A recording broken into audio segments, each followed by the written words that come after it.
በትግራይ ያለው ውጥረት እየተባባሰ ባለበት በዚህ ወቅት የተለያዩ ኃይሎች በጉዳዩ ዙሪያ የተለያዩ መረጃዎችን እያወጡ ይገኛሉ።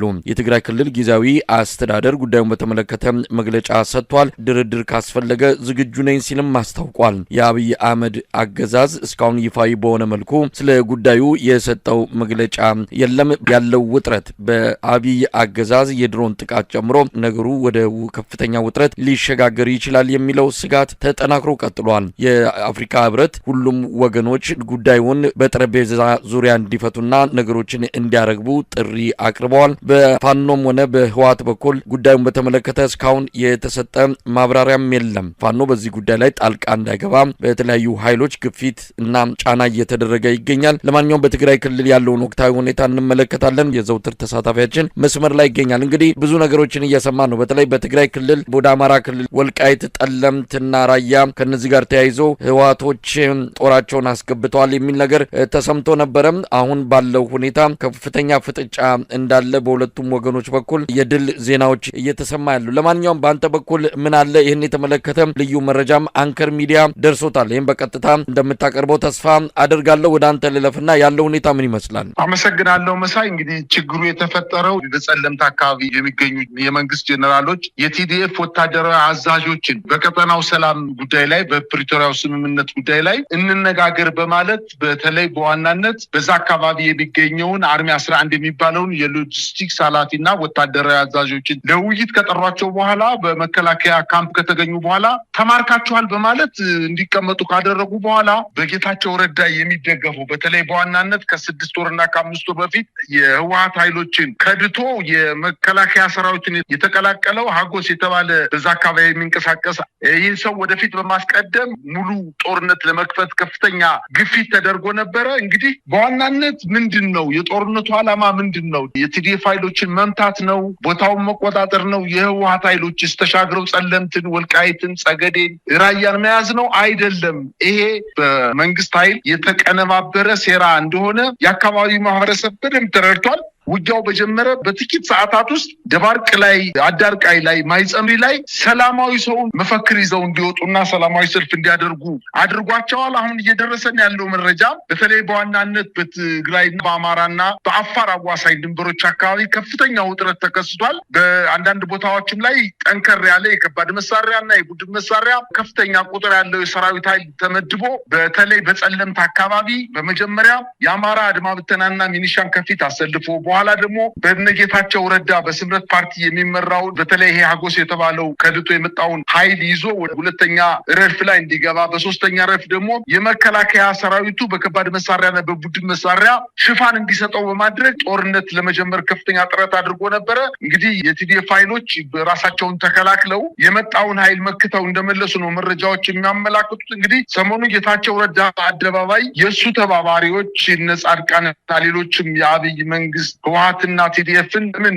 ልክ አያስገባም፣ ለምን ዝም ብሎ ያያቸዋል በሚል ቅስቀሳ ሲያደርግ እንደነበር ይታወቃል። የአብይ ምላሽ እኛ በራሳችን አንድ እርምጃ ብንወስድ የፕሪቶሪያውን ስምምነት የጣሱ ተብለን በዓለም አቀፍ ኮሚኒቲዎች እንወገዛለን፣ ለህወሓትና ለቲዲኤፍ የፖለቲካና የዲፕሎማሲ ተተኳሽ ማቀበል ነው፣ እኛ በቀጥታ ገብተን ልናደርገው አንችልም ማለታቸውን ተከትሎ ከውስጥ በተገኘ መረጃ ከጥቂት ቀናት በፊት አብይ አህመድ ከጌታቸውና ከጥቂት የጌታቸው ታማኞች ጋር በዝግ ባደረገው ስብሰባ የእናንተ የትግራይ የሰላም ኃይል የሚባለው ጦር ከቲዲኤፍና ከቲፒኤፍ ጋር ውጊያ ቢገጥም የውስጥ ጉዳይ ስለሚሆን ዓለም አቀፍ ማህበረሰቡ እኔን የሚከስበት ምክንያት አይኖረውም። ስለሆነም በአፋር ግንባር ብቻ ሳይሆን በራያና በጸለምት ግንባር እናንተ ውጊያ ብትጀምሩ እኛ ከኋላ ሙሉ ድጋፍ እናደርግላቸዋለን፣ የምትፈልጉትን መሳሪያ ተተኳሽ እንሰጣቸዋለን የሚል ሐሳብ አቅርበው እነጌታቸውን በአብይ ሐሳብ ተስማምተው ስራ ጀምረዋል። ስለሆነም ቲዲኤፍን በሶስት ግንባር ማጥቃት እቅድ ይዞ እየተሰራበት እንደሚገኝ ነው መረጃዎች እያመላከቱ የሚገኙት። ይህ እቅድ ሁለት ዓላማዎች አሉት። አንዱ ህወሓትንና ቲዲኤፍን እንዲሁም ጊዜያዊ መንግስቱን አሽመድምዶ ለነጌታቸው ስምረት የሚባል የዳቦ ስም የወጣለትን ግን በሚገባ ከብልጽግና ጋር ሲጋባ በእውነተኛ ስሙ የትግራይ ብልጽግና የሚባለውን ቡድን የበላይነት እንዲያገኝ በማድረግ የብልጽግና ፓርቲ የትግራይ ክፍ እንዲኖረው ማድረግ ሲሆን ይህ ስትራቴጂ ተከትሎ በጸለምት በኩል የትግራይን የሰላም ኃይል አስገብቷል። ይህ መደረጉን ያወቀው የቲዲኤፍ ለአብይ በሚታዘዝ የትግራይን ሰራዊት መከበቡን በማወቁ ለመከላከል ከዚህ ኃይል ጋር ውጊያ ውስጥ መግባቱን ለማወቅ ተችሏል።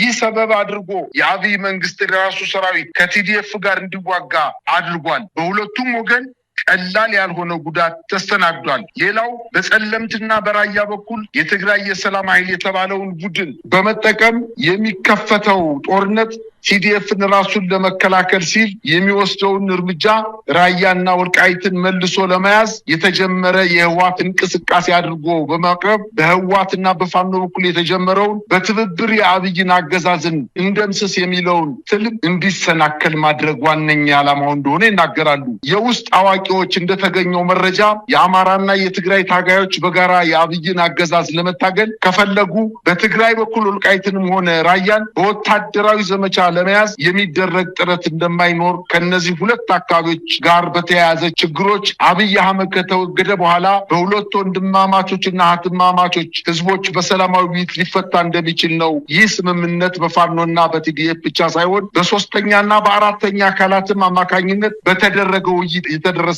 እንደሆነ ውስጥ አዋቂዎች ይናገራሉ።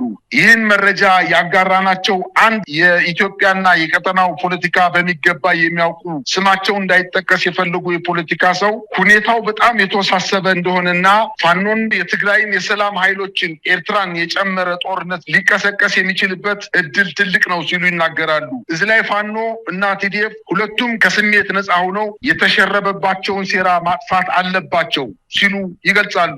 የቲዲኤፍን ሰዎች አብይ እያደረገ ያለውን በዝርዝር ገልጸው ቲዲኤፍን ራሱን ለመከላከል እርምጃ ከመውሰድ ውጪ በራያም ይሁን በወልቃይት ግንባር የሚገኙ ቦታዎችን በኃይል ለመያዝ ዓላማ እንደሌለው ይህ አካሄድ የፕሪቶሪያውን ስምምነት መጣስ እንደሚሆን ሆኖም አብይ አህመድ ራሱ መስራት የፈራውን እነጌታቸውን የተጠቀመ በሶስት አቅጣጫ ሲከበን ራሳችንን ለመከላከል ወደኋላ አንልም፣ ይህን የአማራ ህዝብ ታጋዮችም ይወቁልን በማለት ተናግረዋል። በፋኖ በኩሉም ሀቁ ይህ መሆኑ በደንብ አጣርቶ ወያኔ ወልቃይትንና ራያን በጦርነት ለመያዝ ሲንቀሳቀስ ዝም ብሎ እየተመለከተ ነው። ለምን ወጥቶ አያወግዝም? ለምን ከአብይ ኃይሎች ጋር ሆኖ ቲዲኤፍን አይመክትም ለሚለው ይህን የሚያደርግበት የአማራ ህዝብ ስለከዳ ወልቃይትን ለወያኔ አሳልፎ ለመስጠት ነው የሚለው ፕሮፓጋንዳ ነቅተንባቸዋል። አችንን ከአብይ አገዛዝ ላይ አንነቅልም፣ ተባብረው ይመቱናል በሚል ስጋት ሁለቱን ኃይሎች ለማጋጨት በአማራ ፋኖ ውስጥም ወልቃይትን ከህዋት ጥቃት እንከላከላለን የሚሉ ቡድኖች እንዲፈጠሩና በፋኖ ውስጥም በሌላ ጉዳይ ላይ ክፍፍል እንዲፈጠር መሆኑን እንደሚያውቁ ለህዝባቸውና ለታጋዮቻቸው ማስረዳት አለባቸው። አብይ ለረጅም ጊዜ እንዲህ አይነቱን ከነጌታቸው የሚነሳ ግፊትን ወደ ጎን ብሎ አሁን ላይ ይህን ለማድረግ የፈቀደው በቅርቡ የተቋቋመ እውነተኛ የፋኖ አንድነት ከሌሎች ጸረ አብይ ከሆኑ ኃይሎች ጋር ተባብሮ አገዛዙን በመገርሰስ ትልቅ ትርጉም ያለው ክንውን መሆኑ መረዳቱ ነው። የፋኖ አንድነት ፋኖ ከየትኛውም አካል ጋር በአንድነትና በሙሉ ልብ የሚግባባበት ጊዜ መቃረቡን አብይ አህመድ አሁን በሚገባ ተገንዝቧል። ሁለቱ ቡድኖች ለመተባበር ያሳዩትን ፍላጎት በፍጥነት ወደ ተግባርም ቀይረው ሌሎችንም ስርዓቱን የሚገዳደሩ አካላትን ጨምረው የአብይ አገዛዝን ከኢትዮጵያ ህዝብ ጫንቃ ላይ በፍጥነት የማንሳት ስራውን ቢጀምሩ አገዛዙን እድሜውን የማራዘም እድሉን ሙሉ በሙሉ ያመክነዋል ብለዋል። በጣም ነው ማመሰግነው። እንግዲህ ቀደም ሲል ያቀረብክልን በጉዳዩ ላይ ለአንከር ሚዲያ ቅርበት ያላቸው ወገኖች የላኩልን ሪፖርት ነው። ለተከታተልነውም ይሄ በጣም አደገኛ በሆነ መልኩ አብይ አህመድ ሴራ የጎነጎነበት እንደሆነ ህዋቶችም ይህንን ለመመከት ወደ ውጊያ ውስጥ የገቡበት ሁኔታ እንዳለ ምናልባት የጀነራል ታደሰ ወረደ መግለጫ ደግሞ ነገሩ በዚህ ደረጃ ይስፋፋል ብለን አልጠበቅንም በሚልም ወደ ድርድርና ውይይት እንዲመጣ የሚፈለግ እንደሆነ የገለጹበት ነው። እዛ አካባቢ ብዙ እጆችን ያሉት ብዙ ኃይሎችን ያሉት እንግዲህ ጊዜያዊ አስተዳደሩ ከህዋት ከቲዲኤፍ ከሚባለው ሰራዊት ጀነራሎች ጋር ጋር ምን ያህል እየተናበቡ ነው የሚለውም በራሱ ብዙ ነገር ሊነሳበት ይችላል። የአብይ አህመድ ዲጂታል ሰራዊቱ በድሮን ብዙ ቦታዎችን መምታታቸውን ነገር ግን አንዳንድ በፎቶግራፍ ጭምር የወጡ ምስሎች እንደሚያሳዩት ግን የተመቱት ሰላማዊ ዜጎች ከወታደራዊ አገልግሎት ጋር ያልተያያዙ ቦታዎች እንደተመቱም ይገለጻል። አብይ አህመድ በጣም ስጋት ላይ ነው ያለው። እንደምንሰማው ከሆነ አማራን አንወጋም በአሁን ሰዓት ፋኖን ላይ የጀመረውንም ዘመቻ ምናልባት ሊያቆምም ይችላል። ትኩረቱ ወደ ህወሓትና ምናልባት በኤርትራን በኩል ይመጣል ያለውን ስጋት ለመቀልበስ ሙሉ ትኩረቱን ወደዛ አድርጋለሁ ነው የሚለው። እንግዲህ ከዚህ አንጻር ፋኖች ወርቃማ ድል